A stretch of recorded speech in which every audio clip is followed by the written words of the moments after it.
अस्सलाम वालेकुम, आप देख रहे हैं न्यूज ऑलराउंडर। तो आज हम बात करेंगे पाकिस्तान और न्यूजीलैंड के दरमियान T20 सीरीज अपने अंजाम तक पहुंची। न्यूजीलैंड ने ये सीरीज अपने नाम की, जैसे 2023 में या 24 में पाकिस्तान ने न्यूजीलैंड की दौरा किया था। बिल्कुल शाहीन शाह आफरीदी उसी टाइम में कप्तान थे, लेकिन इस बार रिजल्ट वही सेम नजर आया।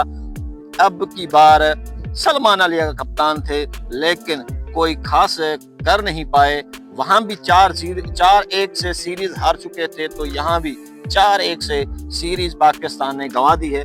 अब देखना दिलचस्प ये होगा कि पाकिस्तान और न्यूजीलैंड की टीमों के दरमियान 3 ओडीआई मैचेस खेले जाएंगे, और ओडीआई की टीम में जो बड़े बड़े सितारे हैं उन खिलाड़ियों का कमबैक होगा।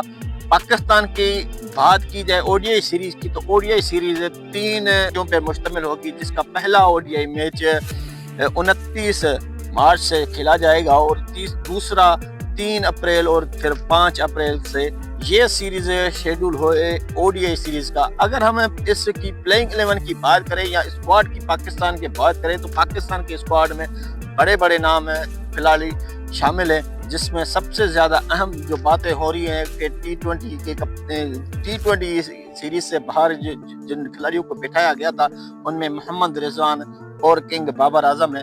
अब इनकी वनडे में शमूलियत, वनडे की टीम को लीड करेंगे मोहम्मद रिजवान। जी हाँ, जिन्होंने साउथ अफ्रीका में जाकर साउथ अफ्रीका को शिकस्त दी, ऑस्ट्रेलिया में जाकर ऑस्ट्रेलिया को शिकस्त दी। क्या मोहम्मद रिजवान, आपसे ये सवाल है कि क्या मोहम्मद रिजवान न्यूजीलैंड में जाकर न्यूजीलैंड को शिकस्त देने में कामयाब होंगे या नहीं, ये कमेंट्स में बताएं।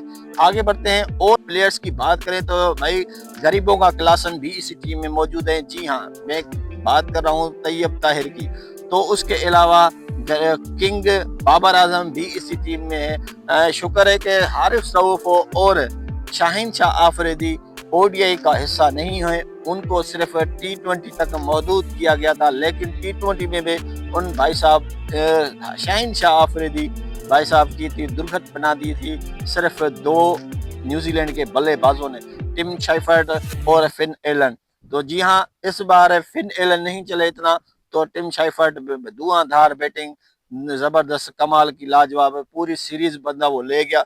अगर शाहीन शाह आफरीदी आखिरी T20 में होता तो उसका 100 भी पका था, लेकिन शादाब खान ने उसकी कमी ना होने दी। बोला मैं रन लुटाऊंगा, आपको जो करना है वो आप कर सकते हैं। तो दूसरी तरफ पाकिस्तान के अगर दीगर स्क्वाड की बात करें, तो राना फहीम अशरफ भी इसी टीम का हिस्सा हैं, और इमाम उल हक साहब भी फिर कमबैक कर रहे हैं इसी सीरीज में। अब्दुल्ला शफीक भी इसी टीम का हिस्सा हैं। तो देखते हैं ये सीरीज किसके पलड़े में जाती है।